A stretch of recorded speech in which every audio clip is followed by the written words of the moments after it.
Muy buenos días para todos. Es un gran gusto, como todos estos sábados, con un cierto nivel de demora en el día de hoy, empezar Univerano en su segunda edición, con el gran placer de saludar a cada uno de los participantes en el país y en el mundo que han tenido también la posibilidad de compartir esta señal a través de 5 días televisión y radio libre para todo el país y el mundo. En el día de hoy nos convoca un tema que es muy actual, un tema que lo vivimos de manera constante, permanente, es un eje dominante de nuestras vidas, las pandemias. Pero la historia de la humanidad también tiene varias referencias de este tipo, desde la más cercana en la memoria, que es la gripe española de 1918 a 1920, y también la peste negra de los tiempos de la Edad Media en Europa y en el mundo. Pero hay una epidemia de la que nos va a hablar en el día de hoy Sabatino Anechiarico desde Milano, Italia, que tiene que ver con algo que pasó en 1871. O sea, estamos hablando de hace 150 años en Buenos Aires, y que tuvo un efecto devastador y sobre el cual nuestro conferencista del día de hoy en Univerano, Sabatino Anechiarico, está preparando un libro en italiano, porque decía una cosa sorprendente. Ese hecho registra la mayor cantidad de italianos muertos fuera de tiempos de guerra en algún momento de su historia. Y en esa lista no solamente hay italianos, sino hay de otras nacionalidades que emigraron a la Argentina y que también hay paraguayos, me comentaba en estos días. Pero para no dar tantas vueltas al tema, damos la bienvenida al escritor, al promotor de la cultura, a la persona que une el talante con el talento. Y es Sabatino Anechiarico, a quien doy la bienvenida desde Milano. Muy buenos días, Sabatino.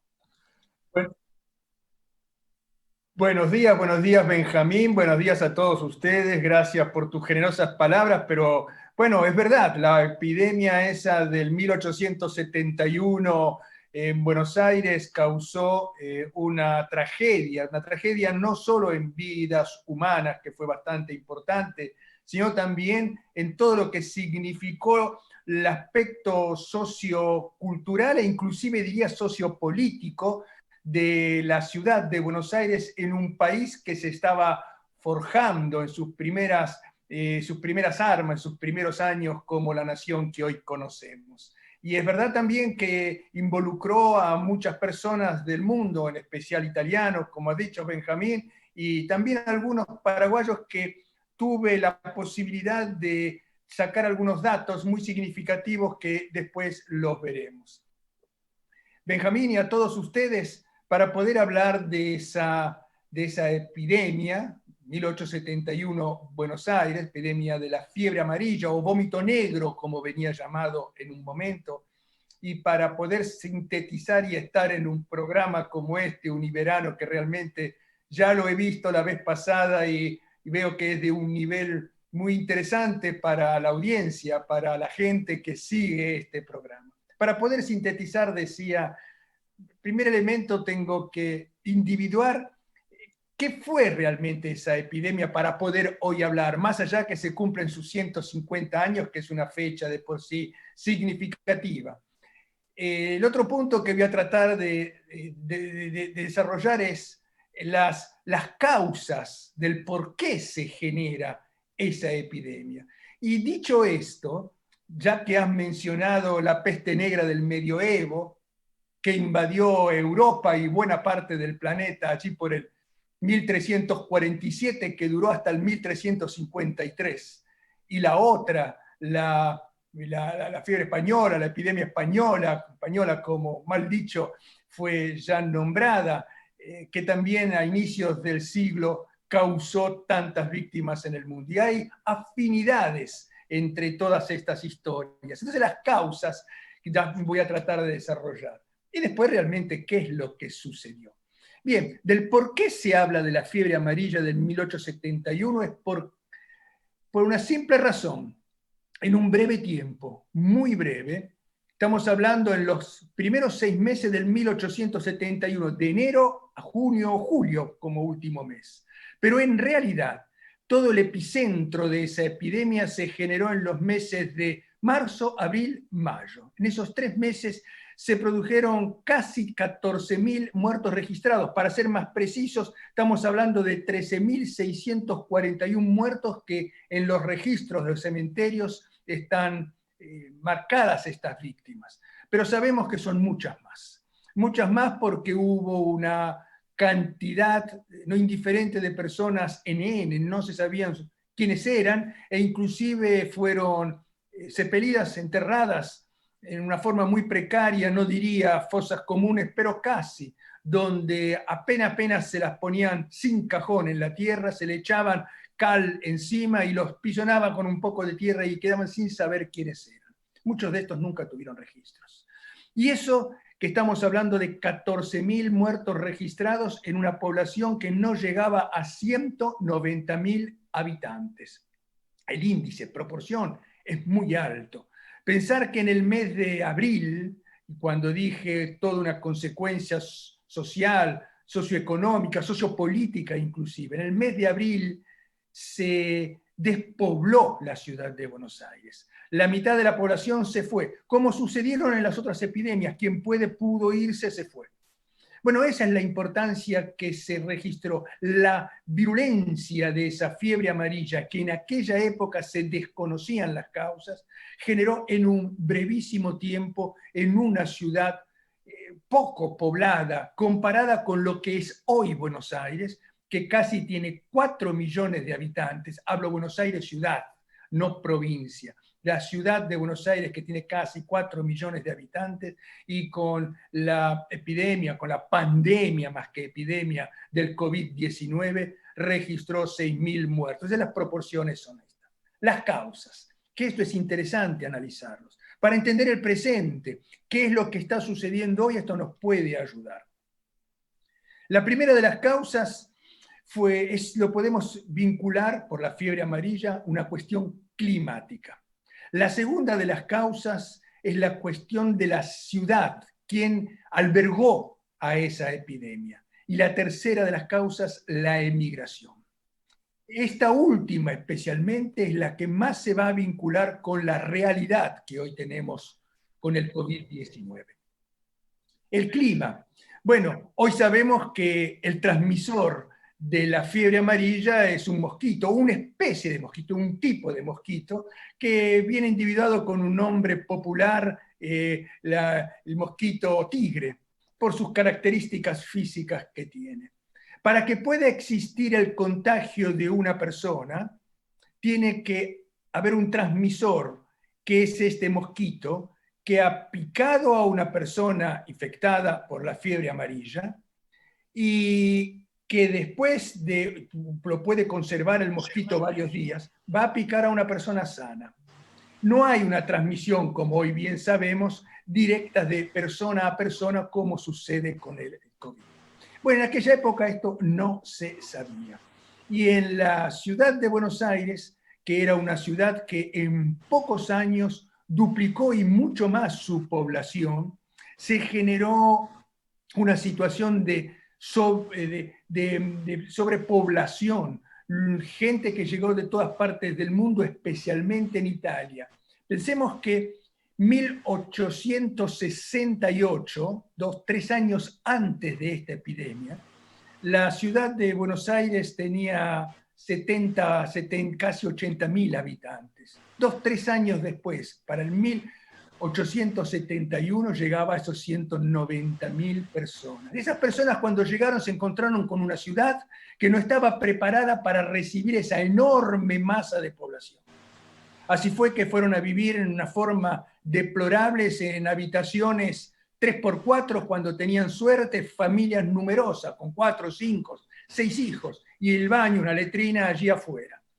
Tenemos muchas testimonianzas de estos hechos, inclusive hasta en los años sucesivos. Por citar un nombre ilustre en la historia del tango, porque en esos periodos empezó a gestar los primeros pasos embrionales de lo que hoy conocemos el tango, Francisco Canaro era una familia de italianos, padre, madre y 11 hijos que vivían en una de esas habitaciones. Contaba Francisco Canaro que cuando se enfermaba uno de los hermanos, los otros tenían que dormir afuera de la habitación para tratar de que no se contagiara. Bueno, eso sucedió en esa ciudad de Buenos Aires, esa gran crisis habitacional que generó inclusive una mayor cantidad de miseria dentro de la miseria, porque esta era gente muy pobre, gente prevalentemente analfabeta, gente que no conocían el idioma, el castellano, tenían gran problema de comunicación. Si a esto le agregamos que en esa ciudad, en los años anteriores, se había previsto resolver el problema de la basura, de los residuos de la misma población, tratando de con eso utilizar todo ese residuo para nivelar las calles que eran de tierra, y encima de eso después se agregaron un empedrado, una especie de adoquinado, para poder dar una especie de asfalto, podríamos decir. Bueno, asfalto es un término impropio porque no es nada que ver con lo de las piedras, pero sí es un empedrado. La ciudad de Buenos Aires, cuando yo dije una de las razones, el clima, ese año, particularmente ese año fue muy caluroso y muy lluvioso en el verano. Entonces ese asfalto que años antes se había creado, ese empedrado que se había creado, estaba generando una gran densidad de vapores pútreos, de muchas infecciones. Si esto encima agregamos que el riachuelo, uno de los límites hacia el sur de la ciudad de Buenos Aires, existían saladeros, mataderos y curtiembres, que todo iba sobre el riachuelo. Y en ese río, que desembocaba al río de la Plata, en ese río, sobre esas orillas del río, muchos de estos inmigrantes fueron a vivir ahí porque no tenían población, no tenían habitación donde ir, y ahí se había creado un poblado de rancherío contra el río. Esas aguas después iban al río de la Plata. Otra de las cuestiones de la ciudad era el agua potable, que no existía una red de aguas potables. El agua la gente la podía recibir o si tenía un pozo propio en su terreno, una especie de aljibe, o estaba el aguatero, que era un hombre con un carro donde tenía un barril en el carro e iba a buscar el agua en el río de la Plata, donde llegaba el agua del riachuelo, pero que a su vez en ese río de la Plata iban las señoras a lavar sus ropas y también los carreteros iban a lavar sus carros y sus caballos en el río de la Plata. El aguatero juntaba esa agua que la filtraba porque un agua marrón. Bien, nosotros los del río de la Plata conocemos bien el color de esa agua y todos los que viven en la zona. Muy bien, es un agua marrón rojiza a veces. Se filtraba y después era la que se tomaba. Entonces, esa situación insalubre de la ciudad, sobrepoblación, un clima que ese verano no resolvió, además empeoró toda la cuestión, eso hizo que se extendiera sin saber la población del por qué, se extendieran la cantidad de mosquitos y moscas, por supuesto, y todas otras cuestiones. Esos mosquitos, esa enorme cantidad de mosquitos, fueron los que, produjeron en ese periodo fin del verano del 1871, la parte pero crítica para los contagios entre uno y otro. Y hablaba de la emigración, pero dije una emigración europea, una emigración que llegaba por los barcos, pero hubo otra emigración que fue fundamental también para la difusión, para la llegada y difusión de la fiebre amarilla. No llegó desde la Europa la fiebre amarilla. Llegó, mejor dicho, nosotros sabemos que la guerra en el Paraguay, con la famosa y triste guerra del 1861, de 65 al 70, que intervino en tropas del Brasil, Uruguay y Argentina. En el 1870, y ustedes en Paraguay lo saben mucho mejor que yo, se creó hacia fines de ese año un brote de fiebre amarilla, que la trajeron los soldados brasileros cuando entraron en Asunción, que encontraron ya guerra terminada una ciudad que sabemos muy desolada, muy abatida por esa guerra. Esos soldados que a su vez se encontraron con soldados también argentinos, sobre todo correntinos, llegó la infección en la ciudad de Corrientes y también hacia fines del 1870 se generó una epidemia en la ciudad de Corrientes que fue también devastadora por el breve periodo y por lo pequeño que era Corrientes en ese momento. El viaje naviero que había entre Asunción, Corrientes y Buenos Aires, y también el viaje vía mar que existía entre Río de Janeiro, Montevideo y Buenos Aires, hizo que por un lado y el otro llegara con las gentes contagiadas, contaminadas por el virus, y eso fue lo que llegó a Buenos Aires. Entonces, esas tres causas que les mencionaba, la causa del clima, que justo fue un año terrible, la cuestión de la ciudad, higiene y habitacional, complicó enormemente todo, y la tercera que fue, bueno, lo de la guerra y lo de la inmigración. Lo de la inmigración y guerra, dije, ese traslado de personas de un lado a otro que fueron los que llevaron el virus, tienen la misma coincidencia con esas dos grandes tragedias, la peste negra, que era la bubónica después de todo el medioevo, del 1347 a 1352, que devastó la ciudad, perdón, Europa. No hay datos muy certeros, pero se habla que casi fueron 40, 50 millones de muertos en ese periodo. ¿Y cómo se llegó a Europa? Porque la peste bubónica viene desde el Medio Oriente y también por las naves. Los viajantes entraron en Europa por Sicilia en el 1347. Y en Sicilia por barco también llegaron al puerto de Génova, siempre en ese mismo año. Y del puerto de Génova se extendió en toda Europa. Lo mismo pasó con la española. Y también podemos hablar también con la fiebre amarilla, que en Europa llegó en el 1800 desde México, el Golfo de México, un barco que viajó, barco mercantil, al puerto de Cádiz en España. Bien, estas son las tres razones principales y qué es lo que sucedió en ese momento en la ciudad. Y es la última parte de esta trilogía como para empezar y arrancar con este debate. La ciudad se encontró no solo impreparada, sino también se generaron situaciones por la ignorancia propia de los orígenes y de lo que era la enfermedad, se generaron situaciones graves en cuanto hubo una parte de la población que negaba que era fiebre amarilla, inclusive algunos médicos dijeron eso. Por otro lado, tenemos que pensar que aquella epidemia, en aquel periodo, perdón, la gente que no sabía leer y escribir era la gran mayoría, y quienes daban las noticias eran reuniones que se hacían en las pulperías o en las plazas mismas, o en las esquinas de las calles, gente que alguien leía el periódico, muchos escuchaban, y entre esos muchos que escuchaban se generaban opiniones y se generaban debates y se daban resultados y soluciones, que inclusive el que leía ya los proponía.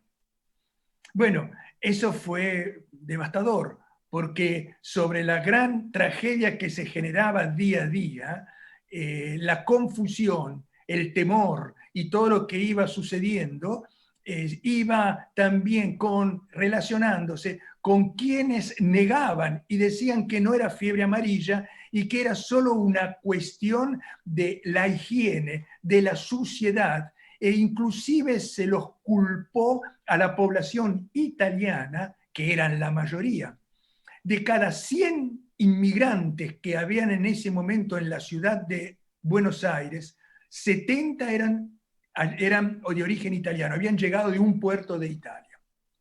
Como esas familias italianas, el caso de Francisco Canaro, pero hay tantísimos más para comentar, se creó ahí el gran focus de la enfermedad, y esas personas que pregonaban las soluciones y pregonaban las razones del porqué del mal, dieron culpa a los inmigrantes italianos. Y eso generó una caccia alle streghe, se diría en italiano, casas a las brujas.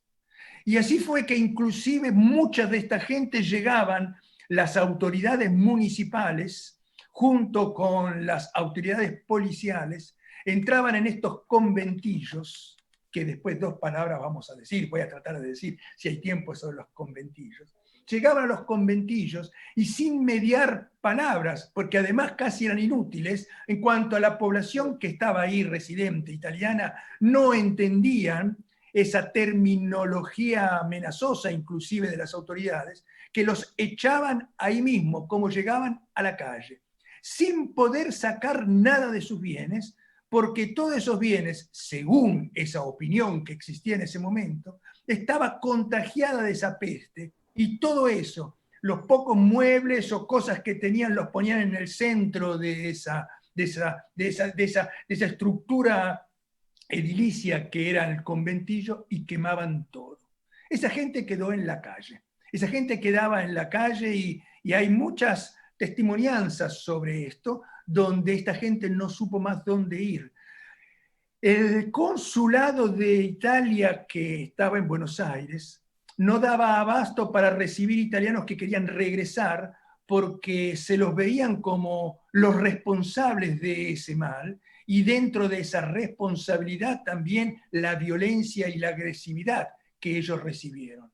Muchos de estos no tenemos más rastro de estas personas. Se perdieron sus nombres. Dentro inclusive las víctimas de esos NN que les comentaba antes. Muchos fueron a vivir como podían, en ranchos como se podían armar, con lo que se podían armar, en uno de los pocos lugares que les quedaban, en las orillas del riachuelo.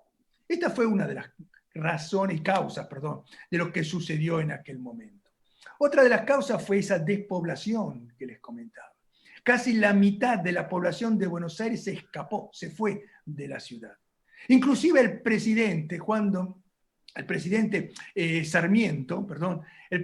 Sarmiento y su vicepresidente y su equipo de gobierno escaparon de la ciudad y se fueron hacia los interiores, todos porque pensaban que era una enfermedad contagiosa por la mugre y porque no se sabía bien lo que era lo que estaba sucediendo.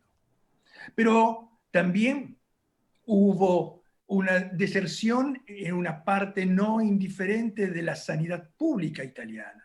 Eso creó un grupo de gente, dicho por otra visión sobre esto, un grupo de gentes que crearon una comisión popular de la sanidad, donde médicos se autoproclamaron y se agruparon para trabajar en la ciudad. Estos no abandonaron la ciudad.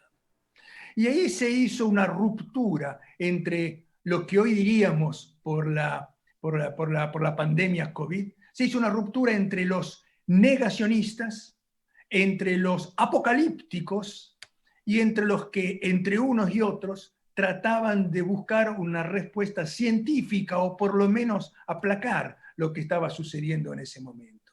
Ahí estaban estos grupos de médicos. Dentro de estos médicos, que fueron no muchos, unos 15 en total, muchos de ellos fallecieron. Y entre estos médicos que fallecieron, bueno, hay que citar también la cuestión de los cementerios, porque uno de los cementerios, el Cementerio del Sur, que fue creado pocos años antes de esta epidemia, ya en el mes de abril, o sea, recuerden lo que les decía, enero, febrero, la explosión fue marzo, en el mes de abril, el día 14 de abril, este cementerio tuvo que cerrar sus puertas porque no había más lugar donde poner a los cadáveres. Y se creó justamente en ese periodo el cementerio de lo que hoy es uno de los cementerios más grandes del mundo, que es el cementerio de la Chacarita, tiene casi 90 hectáreas de extensión. Chacaritas viene por el nombre de que eran unas chacras. En aquella época estaba, si bien hoy está dentro de la ciudad de Buenos Aires, pero en aquella época era campo, lejos del centro. Eran unas chacras que habían por allá. Y en esas chacras se creó este cementerio, que justamente se inauguró el 14 de abril cuando se cerró el Cementerio del Sur. En el Cementerio del Sur, que no existe más hoy, no está ese cementerio, hay un parque, se hizo un gran parque, el Parque Florentino Ameghino.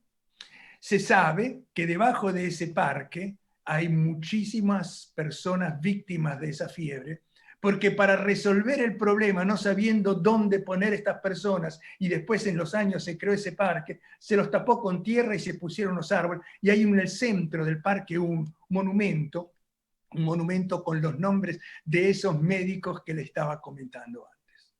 El cementerio de Chacarita tiene una historia pasional, tremenda. Si queremos solo hablar de esto, se nos iría todo el programa.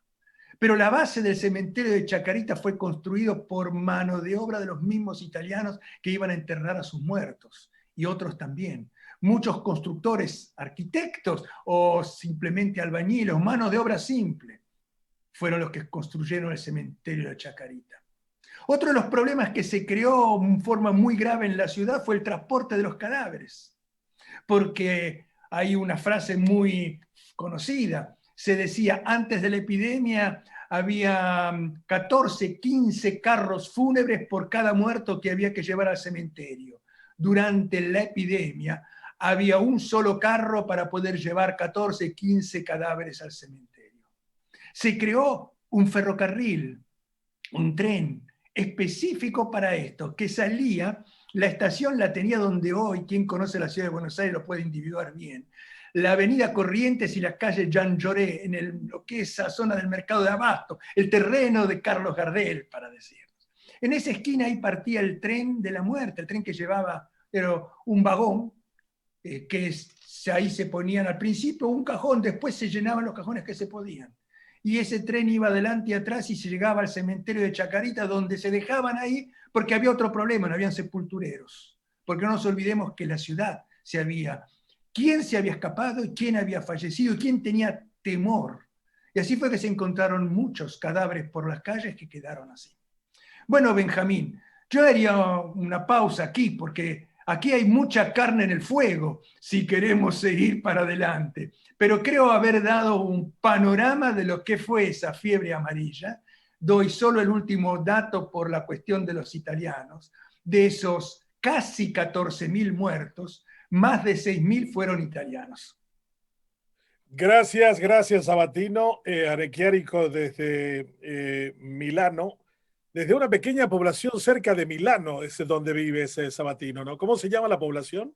Bueno, la provincia es provincia de Varese, que está entre Milán y Suiza. La población, justamente, donde yo vivo, que somos 4.000 y pico de habitantes, se llama Solviate Arno, y está en los prealpes, donde ya empiezan las primeras partes montañosas de los Alpes. Gracias. El historiador Eric Caballero es una personalidad de la inteligencia y de la literatura paraguaya. Ha sido director de posgrados en la Universidad Nacional de Asunción y ha sido un investigador de lo que ha sido la última pandemia conocida por nosotros y recordada solo por las personas que tienen en este momento pues 101 años, como aconteció con una señora, Elodia Santos de Franco, una maestra villarriqueña que esta semana fue noticia porque a sus 101 años superó el COVID-19. O sea, nació en el medio de la pandemia en 1919 y Eric Caballero nos va a retratar lo que era el Paraguay de esa época. ¿Cómo vivíamos, Eric, en ese tiempo? Y nos gustaría mucho que nos dieras el contexto de ese momento tan particular donde hay muchas de las cosas que Sabatino expresó, esa cuestión de la gente que creía que era una peste diabólica, que había también, como ahora hay, un montón de fatalistas, apocalípticos, terraplanistas. ¿Cómo era la pandemia en el Paraguay entre 1918 y 1920? Muy buenos días, Eric Caballero. Buenos días, Benjamín. Buenos días a los participantes de Univerano, al doctor Sabatino, a Víctor y a toda la audiencia que nos sigue a través de las redes y del canal 5 Días. Bueno, antes que empezar con lo de 1918, quisiera nomás comentarle a Sabatino que en el caso del Paraguay, esa epidemia de fiebre amarilla en 1870 se llevó al primer vicepresidente de la República, a Cayo Miltos, que había regresado al país recientemente y que efectivamente era uno de los hombres más inteligentes que se esperaba que dé su contribución a la reconstrucción del país después de esa terrible guerra. Y se falleció un 19 de diciembre, muy joven, llevado por esta epidemia, al igual que muchos miles de personas. Y lo mismo que estaba contando Sabatino pasaba acá. Las autoridades, la prensa, que estaba muy en su etapa incipiente, se quejaba de que los cadáveres eran mal enterrados. Y llamativamente lo que acabas de mencionar con respecto al cementerio del sur de Buenos Aires, La para Cruz. poner nomás una analogía, en el caso de Asunción, los muertos por la fiebre amarilla fueron enterrados en el cementerio del Mangrullo, que hoy es también un parque, el Parque Carlos Antonio López en Sajonia, solamente para poner algún contrapunto. Con respecto a lo que me pregunta el doctor Benjamín Fernández de 1918 y la última pandemia en la que tenemos recuerdo aquí en el Paraguay, la epidemia empezó, llegó al país y es sumamente interesante cómo pasaba casi lo mismo que hoy estamos viendo con el COVID-19, ¿verdad? Más o menos a mediados de junio, julio comienzan a haber noticias de que hay una gripe, de que pasa algo en Europa, que hay una gripe que está llegando. Después ya vienen las noticias que está en Brasil, que está en Argentina, así como mencionaba Sabatino, en ese momento las comunicaciones eran a través de los vapores. Entonces, lo que se presume es que con una tripulación que llegó más o menos a fines de octubre, comienzos de noviembre de 1918, llega la epidemia de gripe española, mal conocida como española, porque en realidad se le llamó española porque solamente la prensa española estaba liberada de la censura en el marco de la Primera Guerra Mundial y fueron los primeros que dieron noticias de esta gripe extraña que estaba llevando un montón de gente afuera. Al igual de lo que mencionó Sabatino, Laura Spiney, que fue la que escribió uno de los mejores libros conmemorando el centenario de la gripe española, que se llama El jinete pálido, que le recomiendo a la gente que lo lea porque es sumamente interesante, sobre todo por todo lo que se menciona en el sentido de que una epidemia no surge solamente por una razón biológica, o sea, un germen, un microbio que va de una especie animal salta al ser humano, sino que también se da en un determinado contexto cultural y tiene efectivamente, como bien lo señaló Sabatino, un impacto en lo social y en lo político, ¿verdad? En ese sentido también Walter Scheidel, que es profesor de la Universidad de Stanford, siempre estudia el fenómeno de lo que significa las pestes, las hambrunas y las guerras como igualadores, ¿verdad? Y es sumamente interesante ese libro de él que se llama El Gran Nivelador. En ese sentido, por ejemplo, para la epidemia de gripe española en 1918, el país estaba prácticamente contaba con un solo hospital referencial, que es lo que hoy es el Hospital de Clínicas, que en ese momento se había nacionalizado como Hospital Nacional, era el Hospital de Caridad manejado por las Damas de Beneficencia. Un año antes fue nacionalizado bajo instancias del doctor Andrés Barbero, aquel célebre filántropo y científico, hijo de italianos, ¿verdad?, que estaba aquí en el Paraguay y que era el director de la asistencia pública y la higiene. No existía todavía un ministerio de salud. Entonces, este señor, con la nacionalización del hospital, la ampliación del hospital que estaba en el barrio Varadero de Asunción, también en el marco de la epidemia se compran las dos primeras ambulancias. Las ambulancias eran tiradas por caballos. Entonces, las dos primeras ambulancias que tiene el Paraguay, movidas a motor de combustión, son adquiridas en el marco de la pandemia. La pandemia obliga rápidamente, ya creo que algo había avanzado en la medicina con respecto a lo que mencionaba Sabatino. Entonces, una de las primeras medidas que se toma es el jefe de policía, el entonces mayor Francisco Brizuela, ordena cesar la visita a los cementerios ese 1 y 2 de noviembre con motivo del Día de los Difuntos. Después ya el vicario del obispado prohíbe las misas, explica que eso no tiene que significar que la gente tome como una persecución religiosa. Hay que recordar que en ese momento las tensiones entre la masonería y la Iglesia Católica todavía estaban muy vigentes. Y por otro lado, se toman una serie de medidas de organización de los pocos médicos que existían. Según los registros que nosotros tenemos, no superaban los 20 médicos en la capital. Asunción tenía más o menos unos 50.000 habitantes, con las ciudades de los alrededores llegaba aproximadamente a unos 90.000, 100.000 habitantes. Entonces, estos médicos son justamente los primeros que tienen que caer, que caen, ¿verdad? Y que se encuentran eh, enfermos, después van recuperándose a poco. En total se estima más o menos unas 400 personas en esa primera oleada entre noviembre y diciembre solo en Asunción. Yo me encuentro en esta etapa final de estudio de la, de la epidemia, ¿verdad? Contabilizando los informes parciales de otras ciudades, por lo menos de las ciudades más importantes. Eh, lo que va a ocurrir es básicamente de que comienzan a haber una serie de especulaciones por las pocas farmacias que existían en la venta de los medicamentos, de las drogas que se usaban en ese entonces, y empieza a haber una acción que también es sumamente llamativa en estos momentos de epidemia, así como se ve algunos actos de autoritarismo que obviamente en medio de esa ignorancia no ocurrió lo que mencionaba Sabatino en Buenos Aires, pero sí, por ejemplo, se ve mucho de la cuestión de la diferenciación social. ¿Qué hicieron las clases ricas? Las clases ricas se fueron a sus estancias, se retiraron apenas surgió la epidemia. En cambio, los comerciantes, muchos de ellos migrantes o muchos de ellos de origen extranjero, son los que comienzan a organizar colectas para poder proporcionar alimentos, medicamentos y ropa para los sectores más desfavorecidos, ¿verdad? Entonces, en esa diferencia en cómo funcionan las reacciones con respecto a una epidemia que tenía a un país totalmente sin recursos, con una dirección de asistencia que consigue unos fondos adicionales para poder enfrentar ese drama que significó la epidemia de gripe española.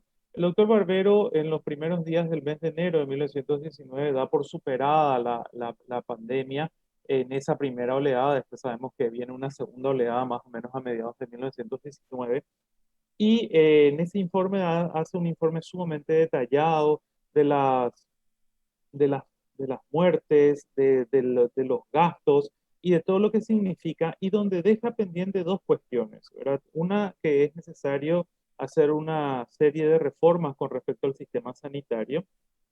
Obviamente después Barbero deja el cargo, después se convierte en intendente municipal de Asunción, y justamente ahí pasa algo que es sumamente coincidente con lo que mencionaba Sabatino en Buenos Aires. Barbero, cuando es intendente municipal de Asunción, entre 1920 y 1921, una de las cuestiones que más le preocupa es la higiene de la ciudad, ¿verdad? Trata de tomar una serie de medidas, tanto por su formación de médico como por su experiencia al frente de la asistencia pública con respecto a la epidemia. Entonces comienza a tomar una serie de medidas en términos de ir ordenando la ciudad, higienizándola, poner un poco más de orden y haciendo que sea más higiénico, vale la redundancia, los mercados, la venta, el expendio de alimentos, el control sobre los alimentos y después posteriormente toma una iniciativa bastante interesante que es la fundación de la Cruz Roja Paraguaya con sus propios fondos a los efectos de ir soportando mucho mejor todo lo que significaba la atención principalmente a las clases más desfavorecidas. Este fenómeno de la epidemia de la gripe española en 1918 a nivel mundial hizo que, por ejemplo, un multimillonario como Rockefeller en los Estados Unidos comienza a financiar misiones sanitarias a los sectores más, los países más desfavorecidos. Paraguay tuvo la misión Rockefeller a fines de la década del 20. ¿Qué es lo que llevó a, y eso menciona Scheidel en, en un apartado de su libro, ¿verdad? O sea, ¿qué hace que un multimillonario se preocupe por la salud de la gente que no tenía recursos? Y justamente porque fue tan generalizada esta epidemia de gripe española, los más optimistas hablan de más o menos unos 40, 50 millones de muertos en menos de 8 meses a lo largo de todo el mundo, siendo que hay otras cifras que hablan más o menos de unos 80 a 90 millones de personas. O sea, fue mucho más devastadora la gripe española que la propia guerra mundial.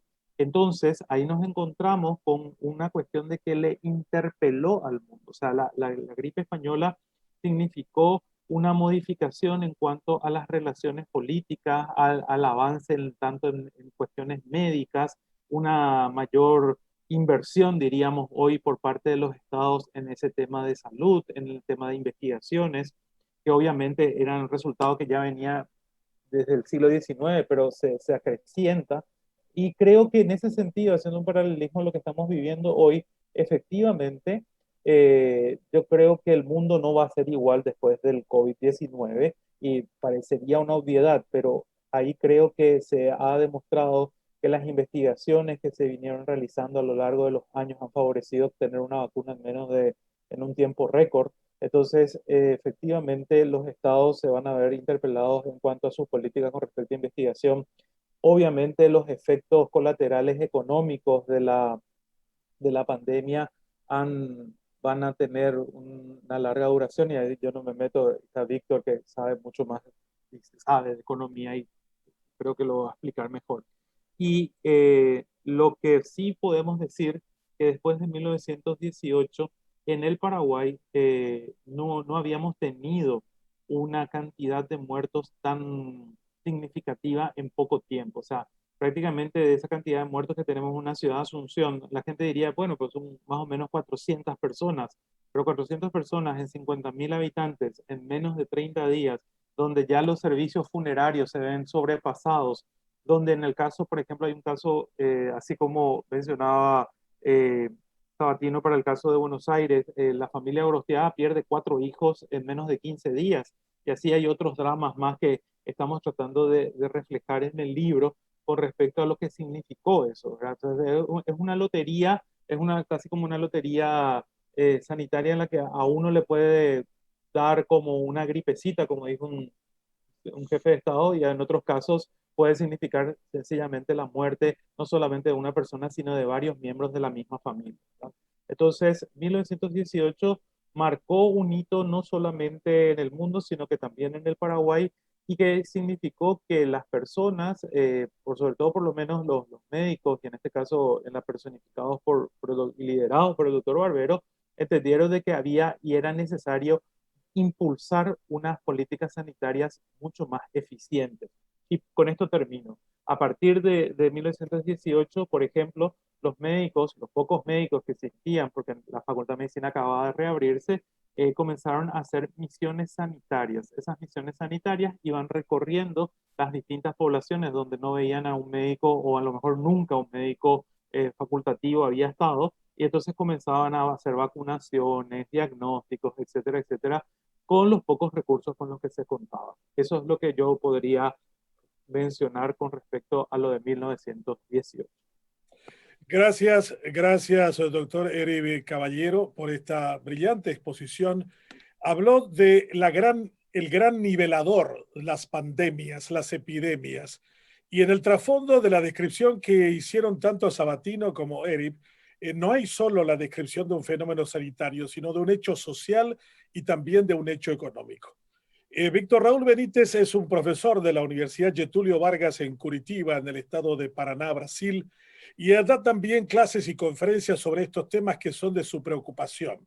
¿Qué tanto vamos a salir nivelados, Víctor, de una situación como esta? ¿Cuánto aprenderemos? ¿Cuál es el futuro que podemos desandar después de esta epidemia, de esta pandemia, de este grave golpe a la normalidad a la que estábamos acostumbrados a pesar de sus desigualdades y sus injusticias? Buenos días y bienvenido, Víctor Raúl Benítez. Muchas gracias Benjamín. Le saludo a Sabatino y a Eric Caballero. Suelo leer sus libros, muy interesantes todos ellos. Bueno, quiero antes de comenzar mi reflexión con el enfoque económico también hacer un breve análisis de lo que dijo Sabatino. Me llamó la atención, aprendí muchísimo, y de lo que también decía Eric con respecto también al Paraguay de 1918. En primer lugar, me llamó la atención lo que decía Sabatino, que las causas de la crisis sanitaria de 1871 en Buenos Aires, cuando Buenos Aires tenía en 1868 50, 60 mil habitantes, decía él, 80 mil, perdón, y súbitamente en 1870 llega a 190 mil habitantes. Y él hablaba de los mosquitos, las moscas, la basura, las aguas putrefactas de Matanza y Riachuelo, que hasta hace poco nomás era así en Buenos Aires. Pensé que estaba hablando de Asunción y Gran Asunción. La calidad de la infraestructura de las ciudades que aceleran los procesos epidémicos, por lo visto, es una cuestión muy importante, y fue muy importante. El caos urbano, los vapores pútreos, decía él, la inexistencia de agua potable y de redes de agua y saneamiento, las cloacas bonaerenses. Esa es la realidad de Gran Asunción hoy y de Asunción. El 20% de la población asuncena vive en las condiciones de Buenos Aires 1871. Peicuaceno Guaná. Le hago la traducción a Sabatino. Por si quieres saber, el 20% de la población asuncena, Sabatino, está como tu Buenos Aires de 1871. Eso es lo que me llamó la atención. Le quiero contar a Sabatino que 100.000 personas viven en lo que le llamamos los bañados de Asunción, rodeadas esas personas de moscas, mosquitos, basuras, cloacas.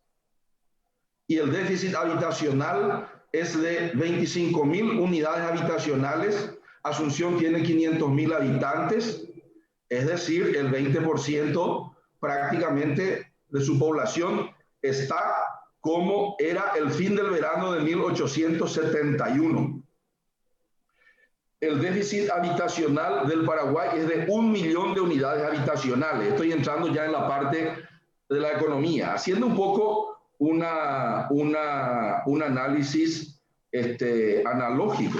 Y de lo que me llama la atención, de lo que dijo Eric, es que Asunción tenía 50.000 habitantes en 1918, apenas 20 médicos, llega la gripe española, los ricos se van a sus estancias.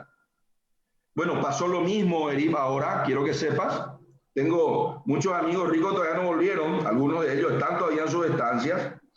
Los comerciantes hicieron las colectas de ropa y alimentos, eso no pasó en el 2020 en Asunción. En el Brasil, el Banco Itaú está poniendo la plata ahora con todo el sistema financiero para acelerar la vacunación, y el sistema financiero paraguayo, el sector privado, todavía no puso un mango para las vacunas, ni va a poner.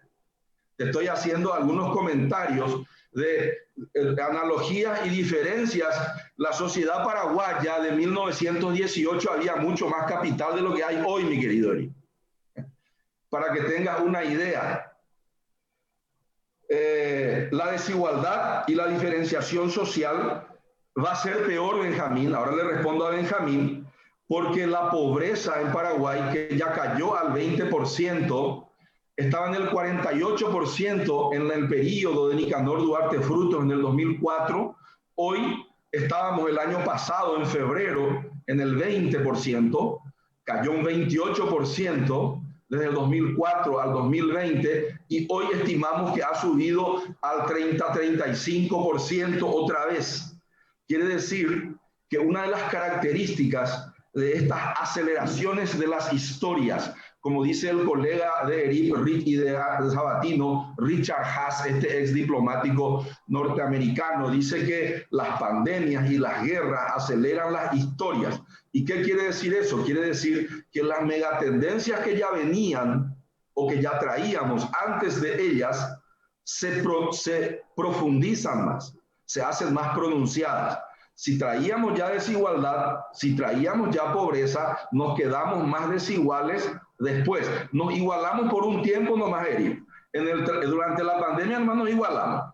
Pero al terminar la pandemia, si miramos las cifras, quedamos más desiguales.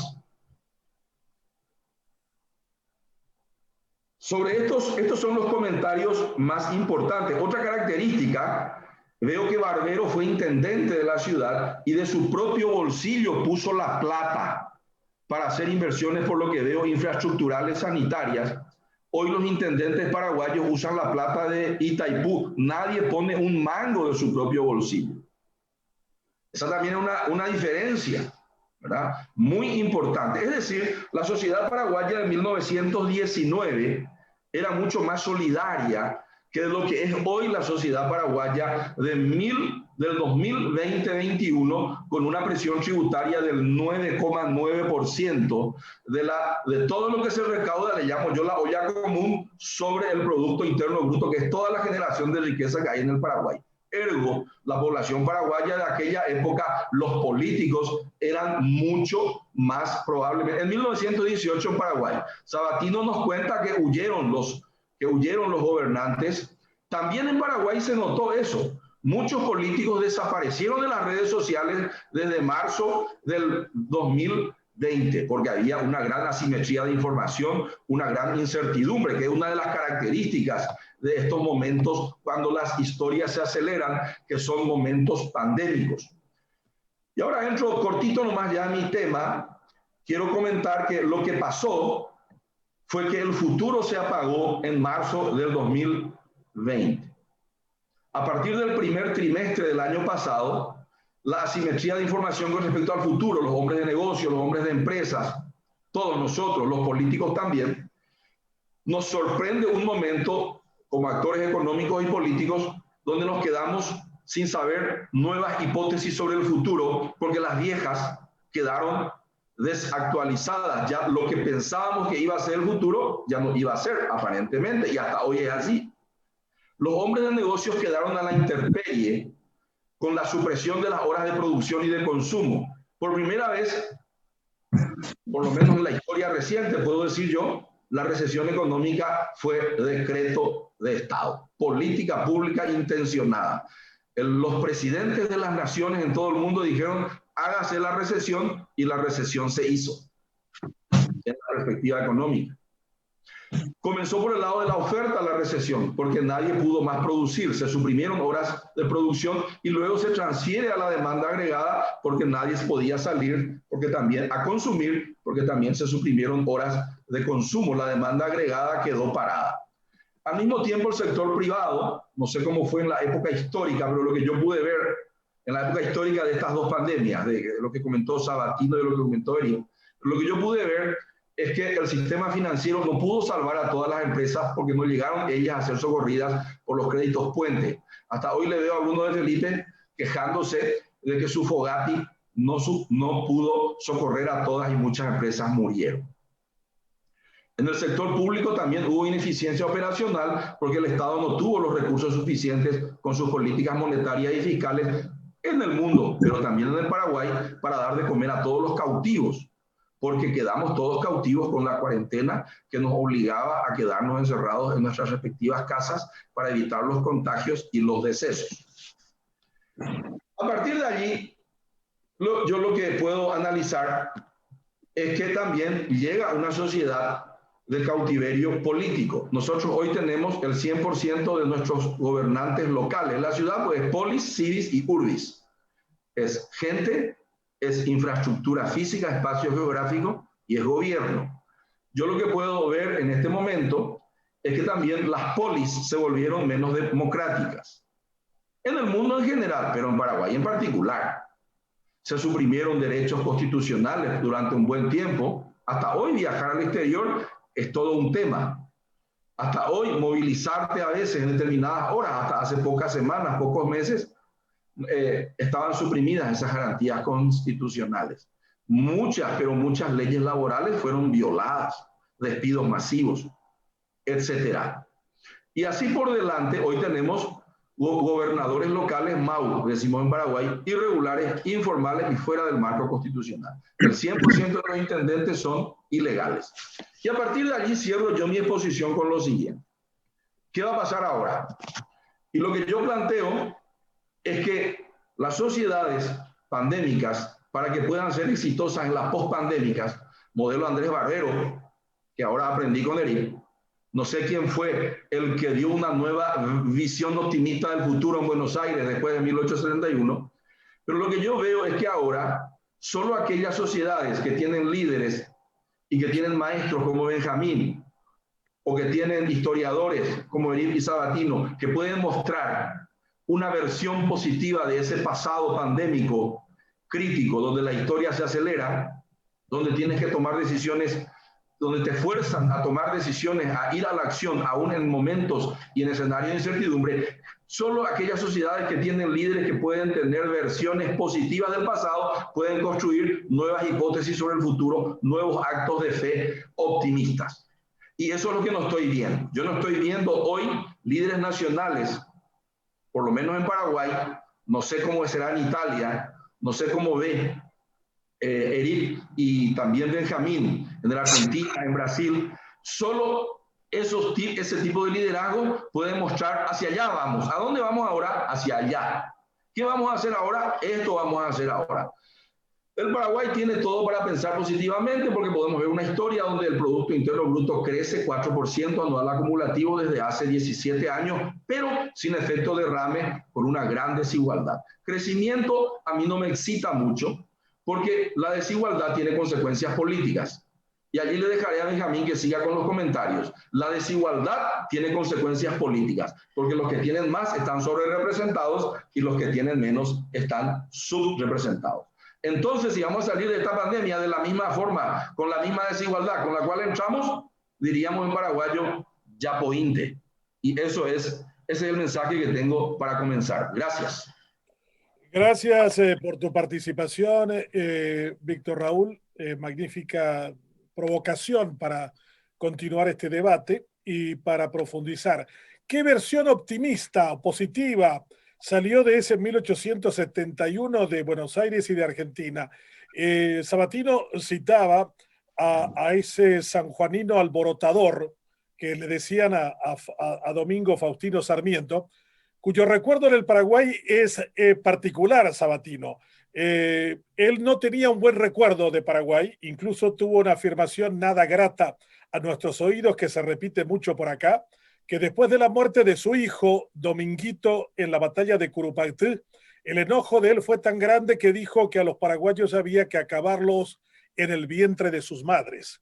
Lo que no hubiera pensado jamás Sarmiento es que terminaría muriendo en Asunción y que cuando huyendo de sus enfermedades crónicas, su esposa, que aprendí en un libro de historia de una historiadora uruguaya, era la hija de Dalmacio Vélez Sarsfield, y le dijo, no te vayas a Paraguay con todo lo que le dijiste a ellos, ¿cómo te podrían recibir con buenos términos?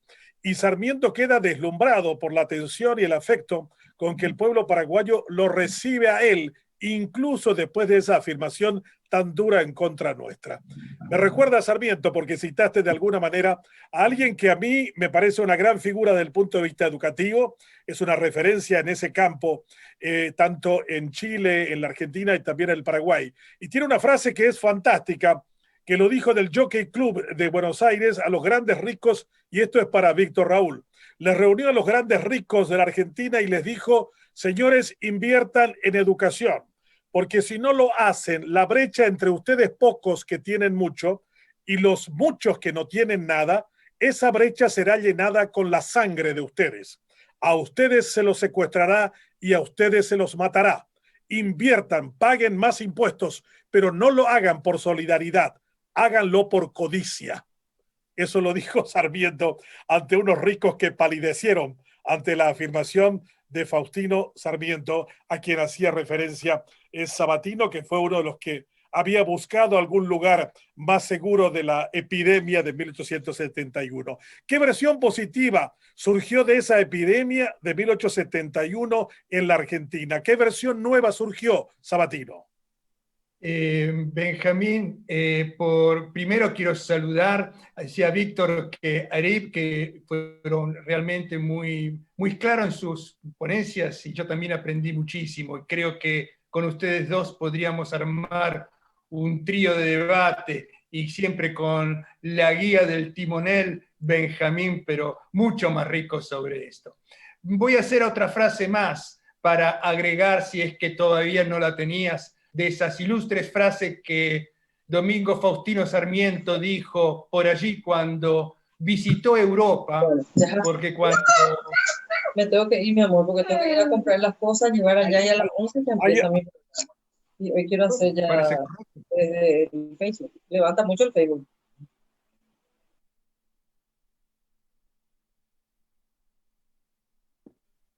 Ahí está. Creo que no se había oído lo que decía antes, ¿verdad? No te oímos, Benjamín. Bueno, no sé si se ha oído lo que dije antes, que estaba saludando a Erip y a Víctor, que realmente con ellos, con ustedes aprendí también mucho y creo que un debate con ustedes dos, con el timonel Benjamín, podríamos hacer profundizar muchísimo sobre esto. Pero quiero, antes de contestar la pregunta que me hizo Benjamín, quiero agregarle a Benjamín una frase, otra frase más, que Sarmiento dijo cuando visitó Europa, porque cuando se escribió la Constitución Argentina en el 1853, al año siguiente, cuando cayó Rosas, Juan Manuel de Rosas, en la nueva Constitución, en el preámbulo hay una frase, una parte que dice a los hombres de buena voluntad del mundo que se les daba la bienvenida en ese país.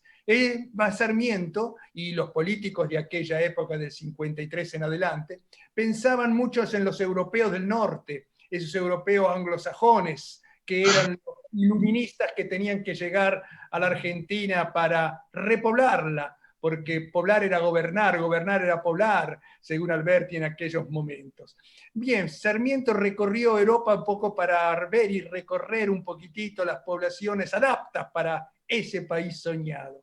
Cuando visitó Nápoles, se fue de la ciudad con una tristísima frase que todavía duele, también para quien no sea un napoletano. Dijo: la sociedad napolitana está por debajo, está un escalón por debajo de la dignidad humana. Es terrible. Benjamín, eso anotala si no la tenías como otra más. Pero claro que Sarmiento fue un gran maestro, porque tenía que nivelar un problema muy serio que se había creado en Argentina en general, en aquella Argentina que todavía habían territorios que había que todavía colonizar para la nueva nación. Pero esa Argentina tenía un polilingüaje, un lingüismo plural tan alto de la enorme cantidad de inmigrantes que llegaban, que había que hacer una escuela fuerte, rápido, decisiva para poder poner un idioma parejo a todos para una comprensión. No solo los italianos, que fueron poquísimos, casi contados con algunas manos, la cantidad de italianos que llegaron hablando el italiano de Dante que nosotros conocemos. Los miles y millones de italianos que llegaron a Argentina hablaban sus propios idiomas y sus propios dialectos, que se sumaban a las otras lenguas de los otros países que tenían las mismas características. Era una Babel lingüística Buenos Aires tremenda. La presidenta de la Academia Porteña del Lunfardo un día dijo: y así fue que el castellano fue el idioma extranjero en Buenos Aires. Entonces Sarmiento tuvo que dar fuerza a eso. Y bueno, fue un gran maestro con su forma de pensar clasista sobre las poblaciones del mundo. Voy a tu pregunta. ¿Qué dejó de positivo? Sin dudas, acá hay que hacer dos separaciones. Sin duda que en lo científico dejó muchísimo, porque fue un canal, lo único que creo que la población mundial fue sumando conocimiento y enriquecimiento hasta llegar al día de hoy. La ciencia fue evolucionando y fue depositando conocimientos detrás de otros conocimientos. Y es así que hoy encontramos un mundo científico con una no solo preparación tecnológica, sino también con una preparación de conocimientos que gracias a los pasados tiempos se llega a esto. Pero eso no fue con el mismo nivel, el mismo ritmo que las poblaciones asumieron los conocimientos de aquellos pasados para poder invertirlos en algo positivo hoy. Hago algún ejemplo. En esa peste negra que se había hablado del medioevo, dije, y se sabe, dijeron también ustedes, que toda Europa fue involucrada y con una enorme cantidad de muertos. Pero hubo dos regiones dentro de Europa que se salvaron de esa gran epidemia. Una fue Milán, lo que hoy es la ciudad de Milán, donde estaba Visconti, que gobernaba en aquella época, y otro fue lo que hoy conocemos como territorio de Polonia, porque ambos territorios cerraron cualquier vínculo de entrada y salida con cualquier parte de la población europea. Hubo una restricción fuertísima, quién sabe con qué iluminadas ideas en aquellos momentos el contacto físico con los que están llegando de afuera, para este caso de la pandemia tenemos que cerrarlos. Hoy, llevado a la actualidad, hay una proporción de gente que promulga eso de moverse y salir hacia todo el mundo. Y los países que no cerraron en su momento las fronteras, hoy son los que más están pagando estas consecuencias. Europa misma. Víctor me preguntaba cómo es en Italia. Italia es un desastre. Es un gran desastre. Un gran desastre donde se llega el mes de febrero sin saber por qué había aquí una enfermedad debido al COVID-19, y no se sabía, y al principio fue bastante manotones de ahogados tomando medidas una detrás de otras. Si bien se cerraron enseguida las fronteras del aeropuerto de Cerró, y fue el día 11 de marzo, se cerraron las fronteras, igual dentro de Europa hubo una fuerte presión con muchos países donde entre las fronteras no se tenían que cerrar. Austria fue uno de los primeros que no quiso cerrar fronteras, pero sí con Italia. Esa experiencia de aquella peste negra, que fue positiva, no se tomó hoy como un resultado para poder tener, bueno, veamos, como se suele decir en los partidos de fútbol, no se entiende cómo va el partido, primero paremos la pelota y tratemos de entender qué es lo que está pasando. Se siguió corriendo como locos detrás de algo que pocos entendían.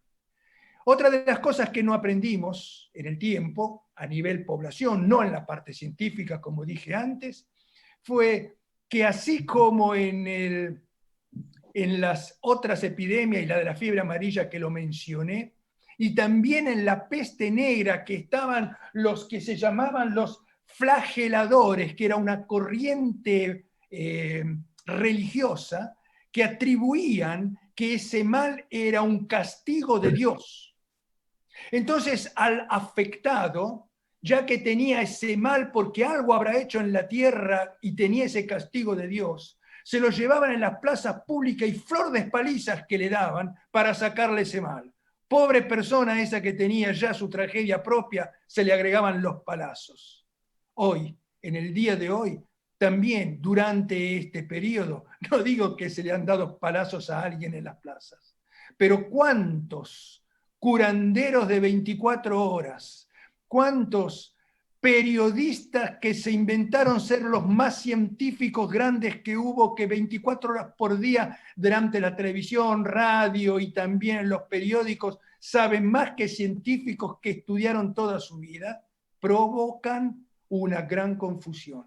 Eso pasó también en la epidemia del 1871 en Buenos Aires.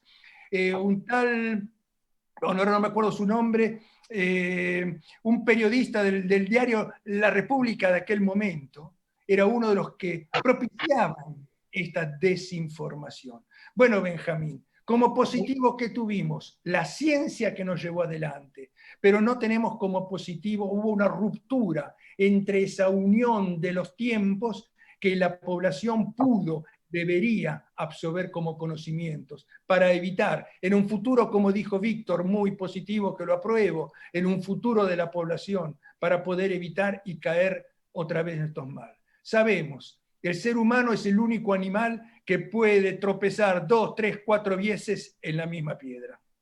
Gracias, Sabatino. Uno de los participantes dice, ¿podrías preguntarle a Sabatino qué significa tifosi, que son los que alientan en los campos de fútbol, y si viene de la expresión de tifus?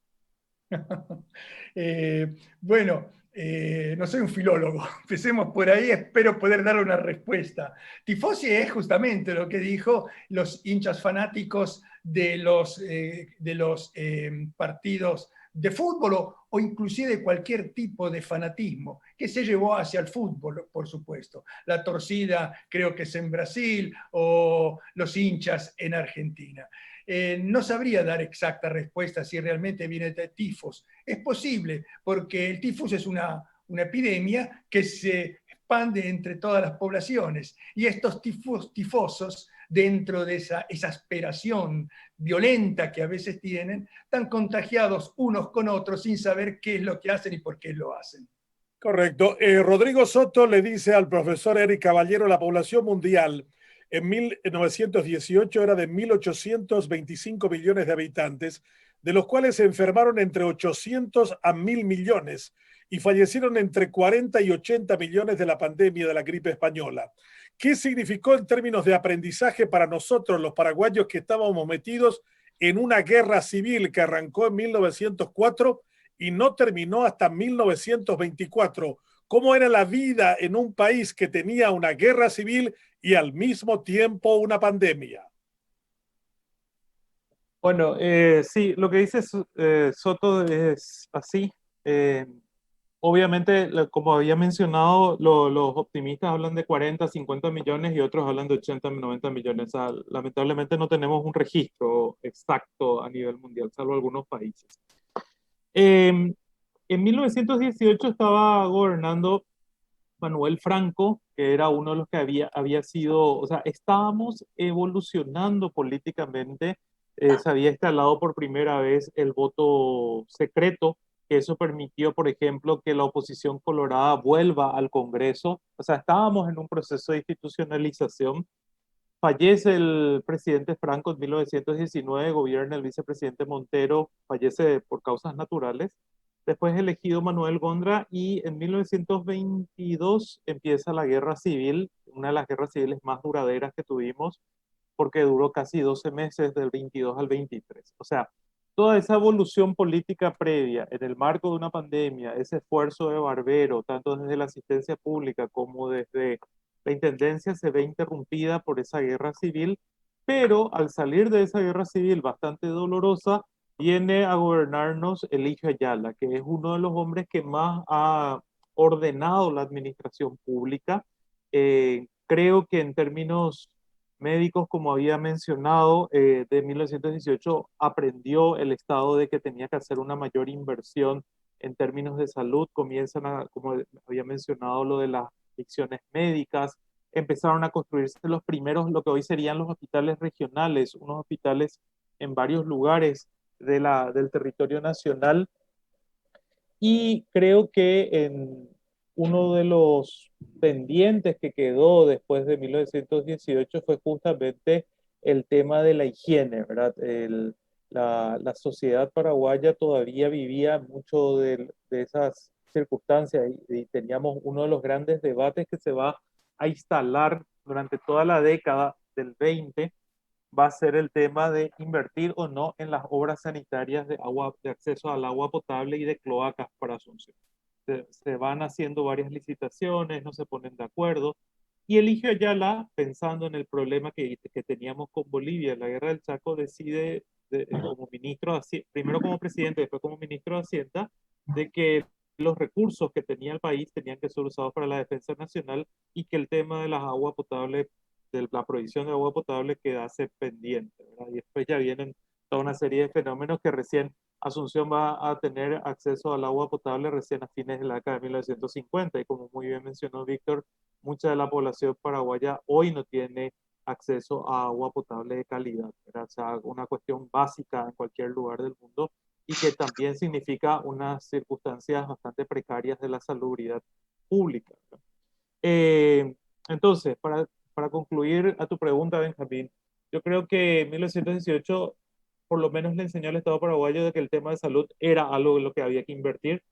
Se había potenciado el tema de la Facultad de Medicina y después en el marco de lo que era esa preparación de la guerra del Chaco se trajo la famosa misión médica francesa que marcó un hito en la formación de los futuros médicos paraguayos, pero mucho más bien pensando en la posibilidad de ese conflicto bélico, pero obviamente que eso permitió, por ejemplo, tener una mejor formación para los médicos paraguayos a fines de la década de 1920. Gracias. Para Víctor Raúl, antes de la pandemia, ya los apellidos Zuckerberg, Bezos y otros eran conocidos por una acumulación brutal de dinero. Solamente como referencia, Zuckerberg, dueño de Facebook y WhatsApp, entre otras cosas, tiene una fortuna de 800.000 millones de dólares que supera el Producto Interno Bruto de toda América del Sur, con la excepción de Brasil. Y si nosotros miráramos esa acumulación brutal de recursos, ustedes citaron a Rockefeller y a Ford. Esos hombres, comparados con la fortuna de Zuckerberg, que todavía no cumplió 35 años, no representan ni el 10% de lo que estos dos ricos hicieron durante 60 años en los Estados Unidos y en el mundo. O sea, nosotros vamos a qué tipo de mundo, a ese mundo de acumulación brutal de recursos cada vez mayor. Vamos a ese mundo donde hay 1.000 millones de seres humanos que viven en lugares distintos a los que habían nacido y que migran de manera constante y permanente porque no tienen gobiernos que realmente hagan las cosas para que se quedaran en sus países. En este momento hay miles de venezolanos que huyen de Venezuela, hay miles de centroamericanos en camino hacia Estados Unidos. La migración es un tema grande en Europa, con sirios y con de otras nacionalidades tratando de ganar las costas de Italia, de España o de Francia. Imagínense qué ironía tan fantástica. BioNTech, la empresa que hizo las investigaciones sobre el tema de la vacuna del COVID en asociación con Pfizer, sus dos dueños son dos inmigrantes turcos llegados a Alemania. Entonces, el tema migratorio, el tema de la movilidad, que te interesa mucho a ti, Víctor, y que trabajaste mucho esa cuestión, ¿por qué no podemos aprovechar para construir una nueva economía? Hay muchísima gente que, por ejemplo, podría vivir mucho mejor en este país de 7 millones de habitantes y 406.752 kilómetros cuadrados. ¿Por qué se hacinan? ¿Por qué viven alrededor de toda cualquier ciudad de 5.000 habitantes que tiene su zona marginal, su villa miseria, como dicen en Buenos Aires? O sea, ¿qué nos pasa? ¿Por qué no nos animamos a tomar determinaciones económicas que sean revolucionarias y transformantes? A ti que te interesa estudiar la economía con los comportamientos humanos. Sí, tan larga es tu pregunta que voy a dividir en partecitas, como Jack el Destripador, en 3 partecitas.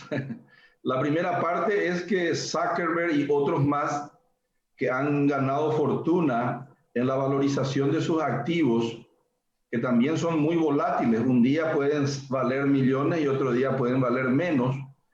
Ese es un síntoma de un proceso de financiarización de la economía mundial. 40 años de neoliberalismo salvaje. Ayer decía Stiglitz eso, que nos golpeó mal la pandemia porque hay mucha desigualdad social y los que tienen más, inclusive a nivel de países, ya compraron todo ya la vacuna haciendo negociaciones bilaterales con los laboratorios productores. Y nosotros que entramos ficticiamente en el modelo COVAX, vamos a vacunarnos con mucha suerte en junio, julio. ¿Verdad? Yo te pasé la foto de mi hermano Benjamín, que vive en Honfleur, Francia. Él ya me muestra ya, mi sobrinito, mi cuñada, él todo vacunadito ya. Y yo estoy acá en la fila, estoy viendo quién es mi amigo en el gobierno, a ver si puedo saltar la fila, modelo paraguayo. Allá en julio, agosto, por ahí voy a vacunarme. Moral de la historia. En este momento hay hombres-estado. Antes había ciudades-estado, naciones-estado, hay hombres-estado. Estos dueños de Google, como dice Byung-Chul Han, nuestro filósofo y coreano favorito, ¿verdad? El poder en esta pandemia se ve mucho más cómo pasa de los políticos a la inteligencia artificial. Y parece que va a seguir así. Y estos tipos van a ganar mucha plata. Pero algo bueno también trajo la pandemia, que se mostró también que los papeles representativos de riqueza, que son papeles que son las acciones, los derivativos, que superan N veces el fundamental wealth, o sea, la riqueza real, ¿verdad? Hace que se asustaron muchos especuladores en Wall Street y van a migrar a la economía real, que es lo que vos estás queriendo decir. ¿Por qué no podemos vivir en el campo, en una granja, y desde allí tener una granja, producir alimentos orgánicos y al mismo tiempo ser el director de 5 días? Te estoy diciendo a vos, por ejemplo. Vos podés hacer tranquilamente eso. Vos podés ser un criador de cerdos que le podés vender a Cristina Cres para que Cristina Cres venda a los Estados Unidos con una marca norteamericana que sería, por ejemplo, Tyson Foods. Es decir, pero para eso tenemos que tener unos políticos espectaculares que puedan decirle a los norteamericanos: te fabrico carne de cerdo que fabrica Benjamín, que además es periodista y es intelectual, tiene una granja, le vende a Cristina Cres con una marca norteamericana y se va a la China. Ese tipo de cosas viene ahora, o debería de poder venir. Pero para eso necesitamos ministros de Relaciones Exteriores que sean cracks, que puedan negociar con las empresas norteamericanas y con el gobierno norteamericano ese nuevo tipo de articulación. Y termino. Creo que la pandemia va a traer la mayor migración de capitales en el mundo. De los boomers a los millennials, de los Rockefeller a los Zuckerberg. Ya está pasando luego. Y en segundo lugar, de Oriente a Occidente. Muchísimas empresas norteamericanas huyeron del Asia y vienen, como decimos los paraguayos, hacia este lado, diríamos. Vienen hacia este lado. Pero tenemos que darle seguridad jurídica para que aterricen. Y en tercer lugar, también va a haber una gran migración del sector financiero al sector real de la economía, a la agricultura, a la ganadería, al real estate. Todo eso es lo que yo estoy esperando que pase en la economía. Pero para que todo eso pase, tenemos que tener la polis, es decir, el gobierno, tiene que dar seguridad a los inversores y tenemos que seducir a la gente para que salga del sector financiero especulativo, que quiere luego salir y tiene que venir al sector real. Paraguay está recibiendo muchos inversores en el sector de inmuebles, por ejemplo, en los últimos años. Esa es la mega tendencia, es la onda donde debemos surfar. Gracias, Benjamín. Miguel Martínez, que está escuchando y siguiendo esto también, dice: el doctor Barbero estará revolcándose en su tumba, sabiendo cómo hoy en el Paraguay se manejan las cosas en la pandemia. Y para Sabatino, le escucho hablar con tanta pasión de su vida en la Argentina. ¿Por qué la dejó? ¿Tengo que contestarla? Claro. Porque Italia es muy hermosa, pero Argentina lo es también. Yo tengo la mitad de mi vida en Argentina y la mitad de mi vida en Italia. Soy un ítalo argentino. Un día con un querido amigo, que él es escritor, es doctor, es médico, pediatra también, que es Così com la Ebri, es del Togo, que vive en Italia desde el 74. Un día le digo a Così, pero Così, ¿cómo es esta historia nosotros los inmigrantes que venimos de lejanas tierras y nos paramos aquí en Italia?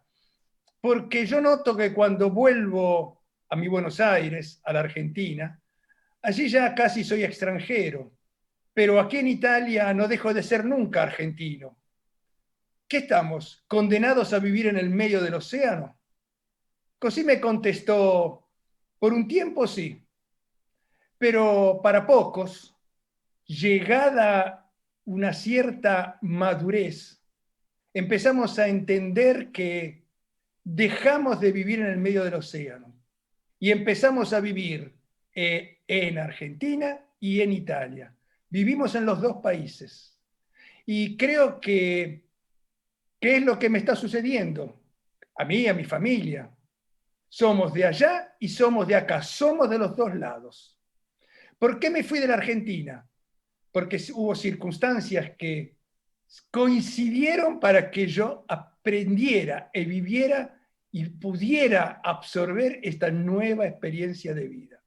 Que si bien en aquel momento fue una tragedia, cuando emigré, de cierta forma, la inmigración casi siempre es una tragedia, hoy estoy agradecido por este binomio que se me ha creado en la persona.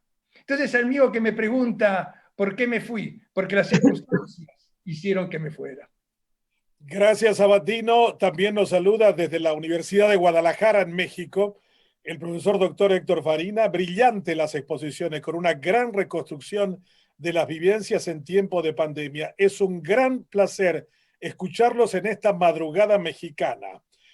Axel Niesel dice: muy bueno, estoy aprendiendo muchísimas cosas. Realmente un verdadero placer univerano.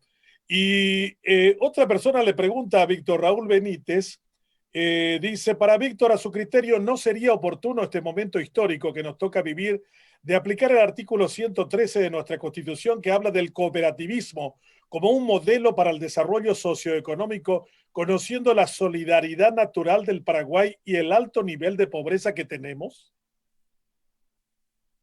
Gracias, Benjamín. Sí, yo creo que siempre es un momento oportuno tener cosmovisiones colectivistas para producir, para consumir.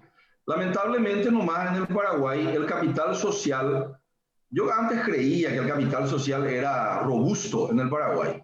Yo volví al Paraguay no hace mucho, viví 12 años más o menos afuera, en el extranjero. Y cuando yo me fui pensaba de que era así, de que éramos solidarios, de que la mejor decisión individual iba a ser la peor grupal.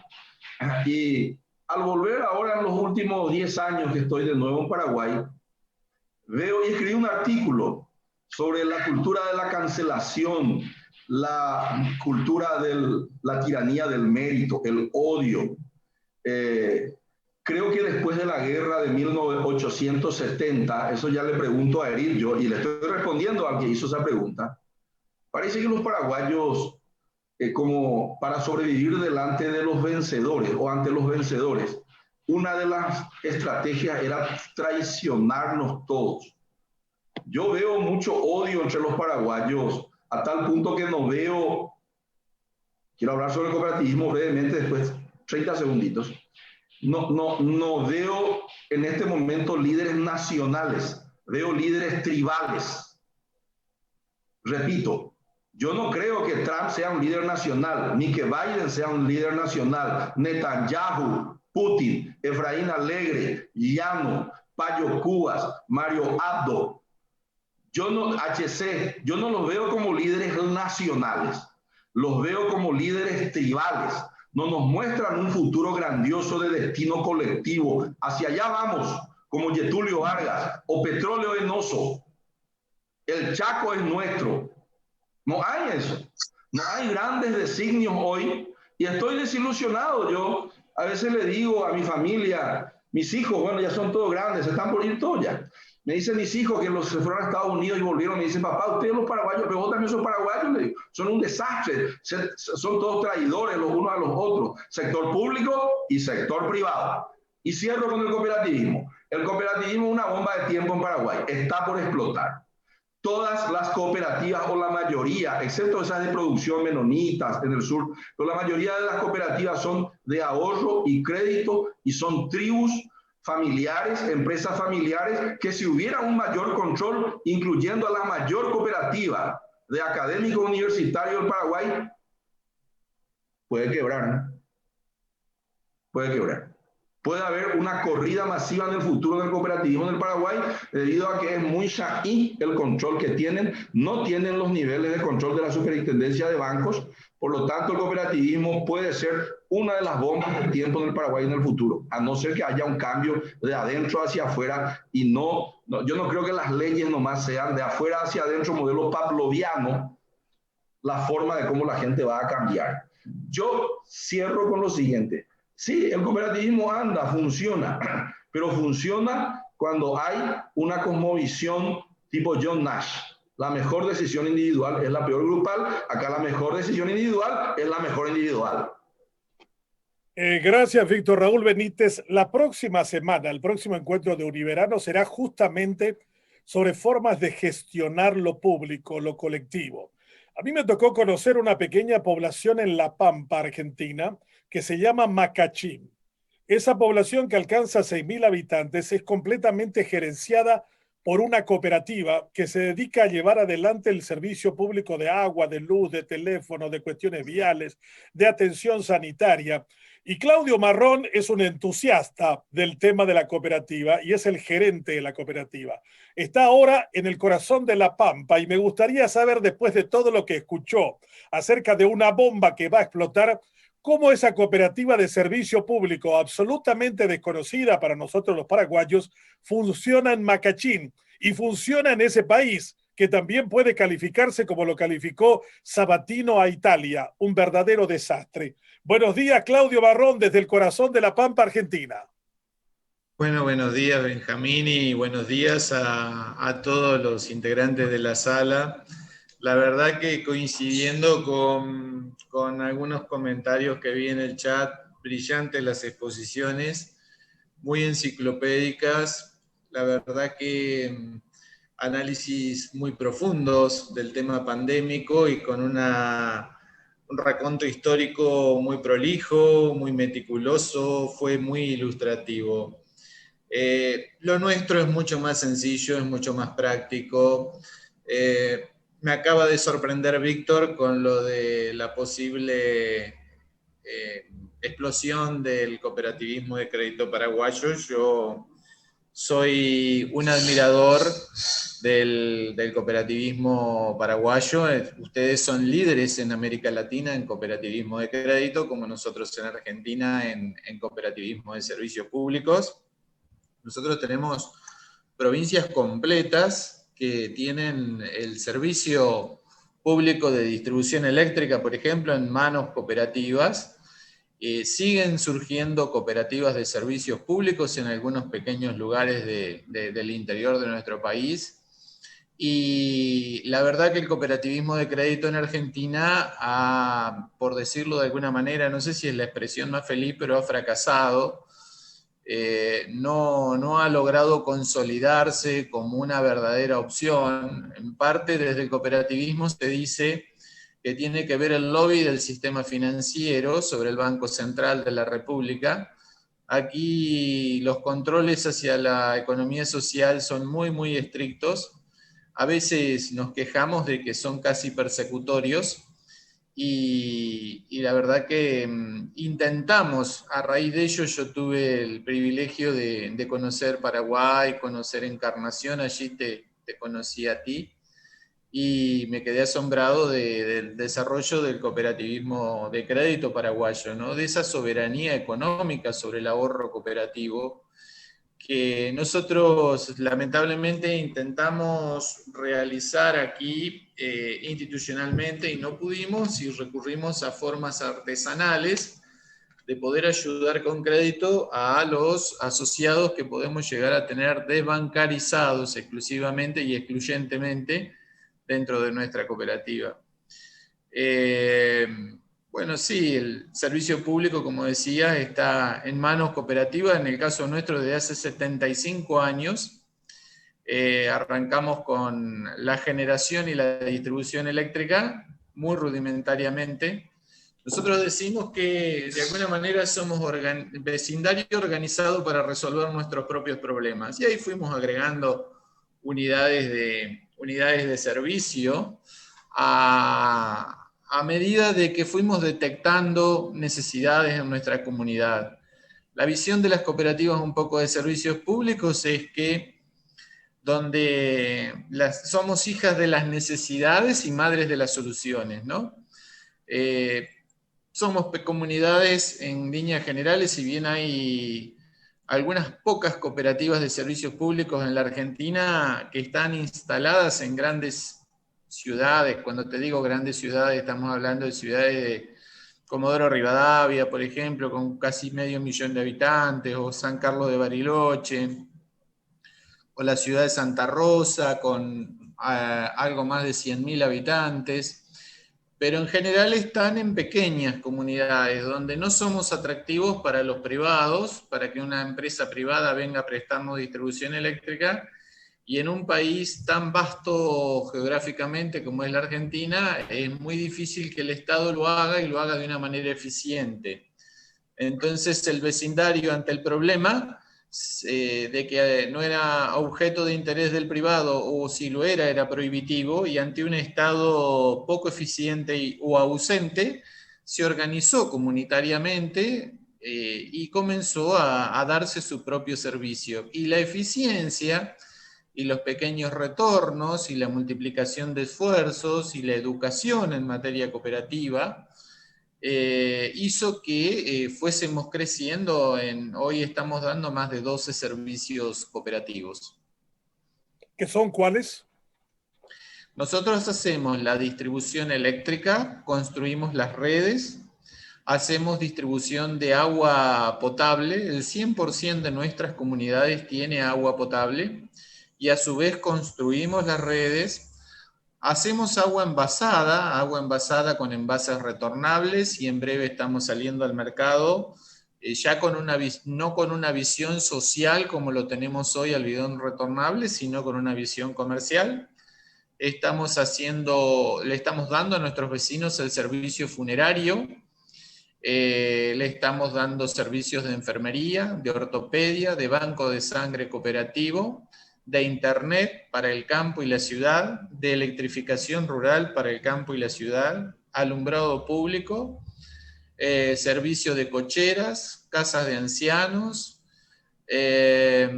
telefonía celular corporativa. Y no me acuerdo, bueno, tenemos en carpeta, en breve estamos lanzando viviendas cooperativas, y estamos también armando un proyecto de un fondo compensador que vendría a ser una especie de caja jubilatoria cooperativa, ¿no? Y alquiler de autos también para los asociados que tengan alguna dificultad. Nosotros estamos lejos de todo, estamos a 250 kilómetros de la ciudad de Bahía Blanca, 110 kilómetros de la ciudad de Santa Rosa.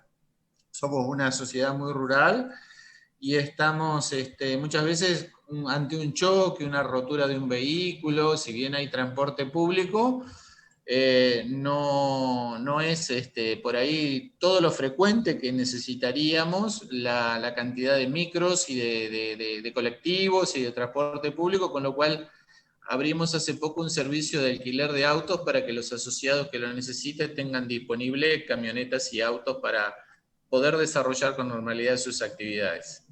Gracias, Claudio. El próximo sábado estaremos muy expectantes de tu exposición, de cuál fue la experiencia de Macachín, esa población en medio de la Pampa, y también te va a responder desde Singapur, desde el otro lado del mundo, desde un país que en el año 1965 era el país más pobre del planeta.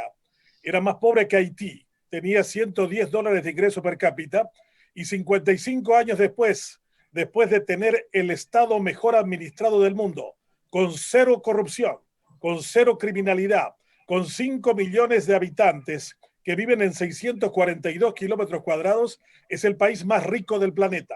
$84,000 de ingreso per cápita. Sobre cómo construyó Singapur en términos de gestión pública el mejor estado del mundo. Es el estado más eficiente a nivel planetario. Yo he estado varias veces en Singapur y desde ese lugar el ingeniero Dante Recalde, que es un paraguayo que trabaja en el servicio eléctrico, haciendo que todo el sistema se convierta en operador eléctrico a futuro, nos estará contestando a tu exposición en términos de gestión, que es la base de nuestro próximo encuentro univerano. Gracias, Claudio. Gracias, Sabatino. Gracias, Eric. Gracias, Víctor. Hemos aprendido y disfrutado extraordinariamente de la exposición de ustedes. Univerano queda plenamente justificado con estas ponencias tan ilustrativas y tan claras y tan brillantes. Gracias a los que participan con nosotros en las clases de manera presencial y a aquellos que también están mirando a través de 5 Días Televisión y Radio Libre 1200 en AM. Nos reencontramos el próximo sábado a las 8 de la mañana, hora de Paraguay. Saludos a Italia, saludos a Macachín y también a Guadalajara y a otros lugares del mundo que nos han seguido esta mañana. Que tengan ustedes la mejor de las jornadas. Gracias a ustedes. Gracias.